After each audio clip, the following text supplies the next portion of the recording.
Амансыздар ардактуу мусулман туугандар, ардактуу кыргызстандыктар, ардактуу мекендештер. Жалпы эле мусулман туугандарыбыздан дал ушул биздин мекендешибиз жардам сурайт. Тагыраагы Айсезим кызына азыркы учурда дарылануу үчүн көп суммадагы акча каражат керек болуп жаткандыгы үчүн кайдыгер карабаган мусулман туугандарыбыздан 100 сом болобу, 200 сом болобу, канчалык мүмкүнчүлүк келсе баардыгыңыздардан жардам сурап жаткан учуру.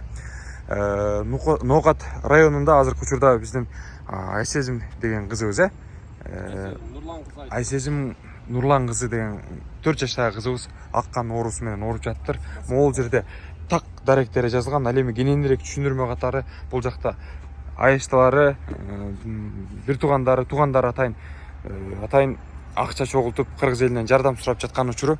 Колуңуздардан келишинче жардам берсеңиздер болот. Түшүндүрмө катары тагы өзүңүз айтып кетсеңиз болот ага. Ассаламу алейкум кыргыз элим. Биз ошол Айсезимде Нурлан кызы Айсезимдин айышталары болобуз. Уже 1 айдан ашып калды. Лечение алып атат Москва шаарында. Аккан оорусу менен ооруп калды. Мындайча айтканда рак оорусу.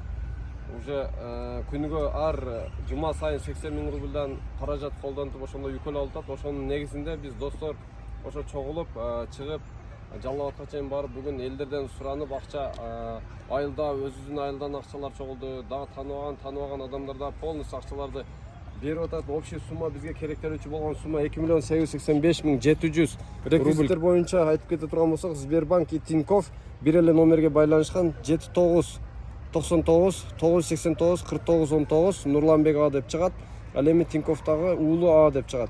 Карындаштын М-банкы бул бир тууган карындаш 996 771 14 05 95 Гүлнура К деп чыгат. Бул каражаттар топтолчу атайын Сбербанк же болсо М-банктар ишеничтүү адамдардын колунда, Ишеничтүү адамдардын колунда. Өзүнүн карындашы, ал эми мына атасы, Айсезимдин атасынын өзүнүн Сбербанкы Тинькофф. Мынакей көрдүңүздөр, ардактуу замандаштар, бул айылда бептеп акча чогултуу же тигиндей мындай нерсе эмес. Бул мусулман бир тууганыбыздын башына түшкөн бир сыноо десек болот. Ошол сыноону келиңиздер, баардыгыбыз биргеликте чогуу жеңип, мусулмандык парыз катарында бир тууганга жардам берет дейт. Жана ошондой эле адамга адам керек дейт. Бул нерсе ардактуу замандаштар баардыгыбыздын башыбызга түшпөсүн. Бул сыноодон оолак бололу. Адам баласын эч убакта оору менен сынабасын жараткан Аллахым же. Ошондуктан колубузда келген аз да болсо 20 сом болобу, 100 сом болобу, 1000 сом болобу, дээрлик мүмкүнчүлүк болгон соң колдо бар нерсеңиздер менен бөлүшүп коюңуздар. Ардактуу кыргызстандыктар, мусулман бир туугандар, сиздерден суранат элек.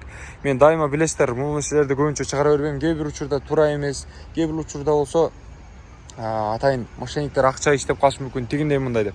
Ал эми бул байкелерибиз болсо атайын ошол бүгүн эртеден кечке чейин титинип жүрдүк укам, тигиндей мындай мына деп видео ролигин көргөздү, башка нерселерин көргөздү. Анан ошол нерсесине инанып отуруп өзүбүзүнө карапайым байкелерибиз атайын досунун кызына айышташы катарында мына чыныгы мусулман катарында жардам берип тытынып жүрүшөт. Ошондуктан сиздер да болсо ошол нерсени туура кабылдап жардам берип коюңуздар. Мен да болсо туура кабылдап сиздерге атайын колума мүмкүнчүлүк келген үчүн ушул видеону чыгарып сиздерге суранып жатабыз. Ардактуу мусулман бир туугандар, жалпыңыздарга ыраазычылык билдиребиз. Эгерде кимде ким жардам көргөзгөн болсо, Аллах таалахым ыраазы болсун. Эч убакта оорубаңыздар.